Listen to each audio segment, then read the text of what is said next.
Et dans la série d'inauguration, il faut inscrire l'espace enfant de la ville de Dori, un cadre d'apprentissage et de culture du respect de l'autre pour tous les tout petits qui ne perdront rien au change car les 8 jeux proposés seront couronnés de récompenses pour les vainqueurs et les perdants. Godefroy Bazier.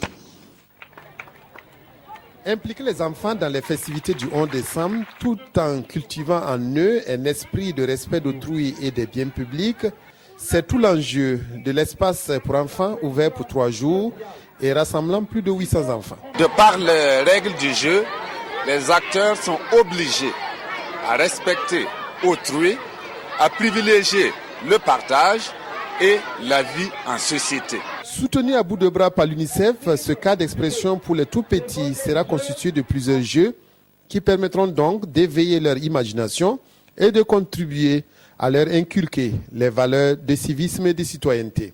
Les modules de formation pour les enseignants et les enseignantes intègrent le civisme et la citoyenneté, mais aussi les nouveaux contenus de programme pour les enfants contiennent effectivement cette dimension civisme et citoyenneté.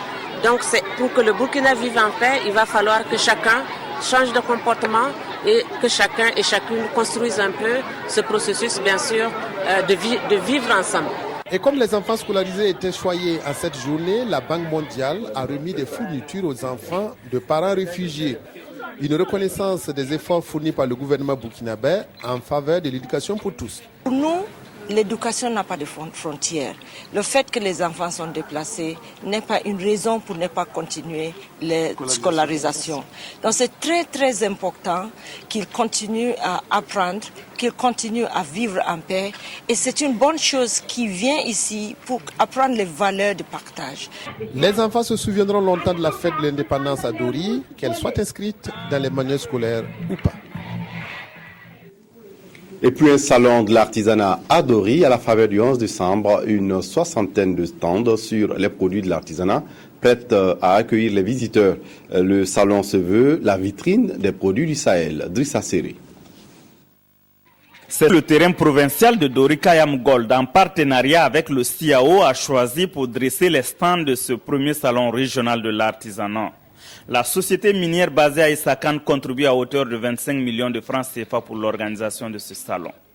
C'est conscient du fait que l'artisanat constitue un trésor pour les populations sahéliennes et dans le contexte de crise qui frappe le secteur du tourisme que les initiateurs ont décidé d'encourager l'artisanat et la culture de façon générale. Dans cette vitrine est attendue une 60aine d'artisans en majorité de la région du Sahel, intervenant sur différents segments, la maroquinerie, les produits de recyclage, l'agroalimentaire.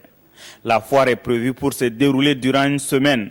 À l'issue de ce salon, les meilleurs artisans seront primés à hauteur de 7 500 000 francs CFA. Les organisateurs espèrent une participation massive de la population de Dori et de l'ensemble des visiteurs qui prendront part aux festivités du 11 décembre.